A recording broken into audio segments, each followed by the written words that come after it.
Assalamualaikum warahmatullahi wabarakatuh. Perkenalkan, nama saya Ismail Anwar dengan NIM D1B1 20 21 4, KKN tematik KKN online periode 2022, Universitas Megarizky Makassar. Baiklah teman-teman, pada kesempatan kali ini saya akan menjelaskan tentang bagaimana sih menggunakan obat yang tepat, bagaimana cara penggunaan obat yang baik. Yang pertama, ada beberapa tips yang ingin saya jelaskan.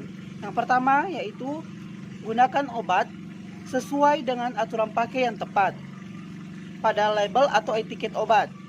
Obat, khususnya obat jenis antibiotik, itu harus dikonsumsi sampai habis dan harus sesuai petunjuk dokter atau apoteker. Jadi untuk teman-teman tidak boleh sembarang menggunakan obat, khususnya untuk obat antibiotik. Dia harus diresepkan oleh dokter karena dapat menyebabkan yang namanya resistensi atau kekebalan terhadap bakteri. Kemudian tips yang kedua yaitu jika teman-teman lupa menggunakan obat, maka segera gunakan obat ketika ingat. Jadi ketika teman-teman melupakan jadwal minum obat, ketika teman-teman ingat kembali, maka segeralah konsumsi obat tersebut. Namun tinggalkan apabila sudah mendekati waktu menggunakan obat selanjutnya. Jadi untuk tips yang ketiga yaitu hindari penggunaan obat dengan dosis ganda.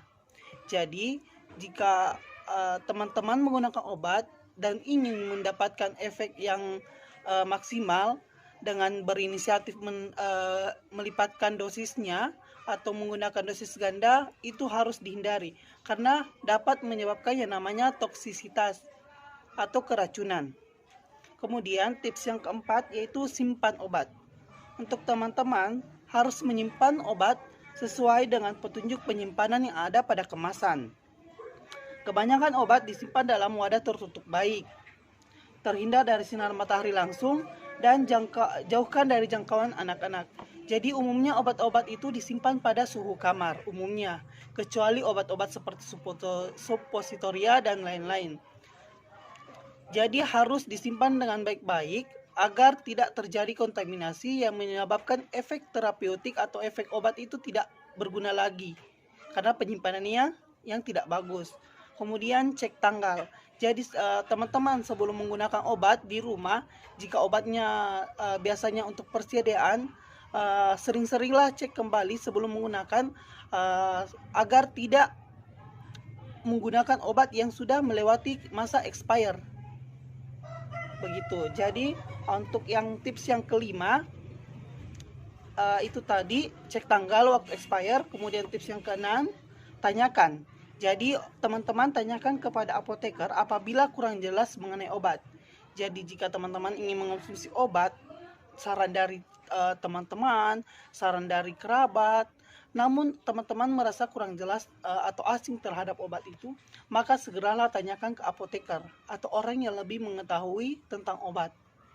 Kemudian adapun tips yang terakhir yaitu musnahkan obat yang rusak.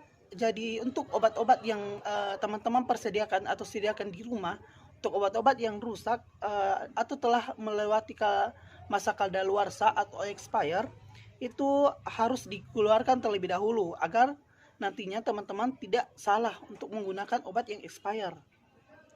Kemudian cara dimusnahkannya itu dia dibuka dari kemasannya, kemudian direndam di air lalu dipendam atau dikubur di dalam tanah. Jadi seperti itu. Jadi dikeluarkan dari kemasannya, kemudian direndam dalam air, kemudian dikubur dalam tanah. Itu tadi beberapa tips-tips untuk teman-teman yang biasa menyediakan obat di rumah. Jadi saran dari saya untuk teman-teman sekalian, bijaklah menggunakan obat. Jadi teman-teman menggunakan obat sesuai dengan apa keluhan penyakitnya. Dan seringlah tanyakan ke apoteker atau pihak farmasis atau konsultasi ke dokter jika teman-teman ingin mengonsumsi suatu obat. Karena jika teman-teman mengonsumsi obat dengan sembarangan, maka akan berakibat fatal. Mungkin itu mungkin itu materi yang bisa kami sampaikan. Wassalamualaikum warahmatullahi wabarakatuh.